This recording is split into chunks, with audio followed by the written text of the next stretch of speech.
good quarter for Disney, Paul. The beat and raise for sure. I think expectations might have been slightly high. And the fact that they didn't necessarily give us any specific guidance for fiscal 2026, they did point to a raised guidance for EPS growth for fiscal 2025, 18% now instead of 16%, but they didn't necessarily give us anything specific for fiscal 2026. That could be a slight source of disappointment. Other than that, the only other thing that I think might be causing this reaction is that they did say that they will stop disclosing Disney Plus subscriber numbers. But again, this is not something totally unexpected. I mean, Netflix has stopped doing this. We're seeing this kind of move away from just subscriber numbers to a greater focus on profitability. I want to zero in on parks because I'm still scarred by how expensive it was when I visited a couple of years ago as an adult. But how sustainable is their strong parks performance given the divergent domestic and international performance? Very sustainable, Isabel. So, we saw domestic parks, and I say that because, domestic parks actually coming into this year, coming into this quarter, there were a lot of worries. One, of course, about the general macroeconomic environment, but the bigger source of worry was really the opening of Epic Universe, which is, Universal's big Florida theme park attraction. But the fact that it had absolutely no impact at all, or very, very modest impact, if at all, is really amazing. And it just kind of speaks to the resilience in Disney's business model. They reported, again, very, very strong per capita growth, in terms of food and beverages, in terms of concessions. So all of that doing really well. And the reason I'm so positive about this business going forward, first of all, it contributes about 55 to 60% of Disney's profits. So really, really important to their top line, to their bottom line, definitely. They have a lot of upcoming capacity. So the biggest source of expansion over the next few months is really going to be their cruise ships. They're launching 2 new cruise ships, their biggest ever, actually, which is going to come on board in November and December.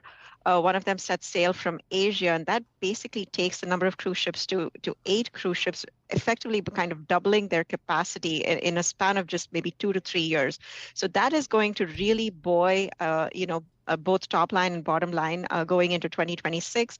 And then beyond that, you really have this huge 60 billion capital expansion plan that is really going to play out over the next 5 to 10 years. So we're going to see a lot more attractions all over the world.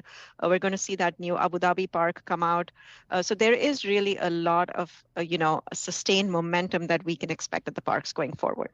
Geetha, talk to us about that deal they just made with the NFL. It seems like a really positive development for the company. Yeah, it's really good, I think, from a Disney, from an ESPN standpoint, that they're so closely aligned now with the NFL. I mean, the NFL is absolutely the premium property, the gold standard, Paul. You know this well when it comes to, sports properties in the US. And the fact now that they're going to be able to use all of this content for their upcoming ESPN streaming launch, I mean, that itself just kind of gives it a tremendous boost, I think, even before it comes on board.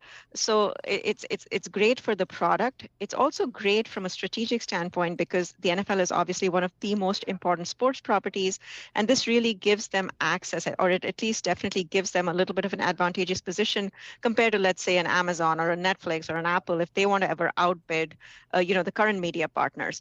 So definitely, I think a strategically very, very sound move on the part of Disney. So it seems like we had a good quarter. Runway for growth is really just long and wide. What downside risks remain then, especially around the macro uncertainty and tariff exposure, do you see? Yeah, maybe a little bit of execution risk. So we still really don't know how this whole, obviously everybody's very excited for the ESPN product launch, but we still don't know how exactly that's going to play out. Again, a huge source of upside is going to be the streaming business. Everybody's expecting huge cost savings when it comes to the integration of Hulu and Disney Plus. But again, execution is a little bit of a risk. And then you pointed out, macro factors. Remember, Disney still obviously has huge exposure because of its parks business. And anytime we see kind of a slowdown in the economy, we do feel that in the parks as well.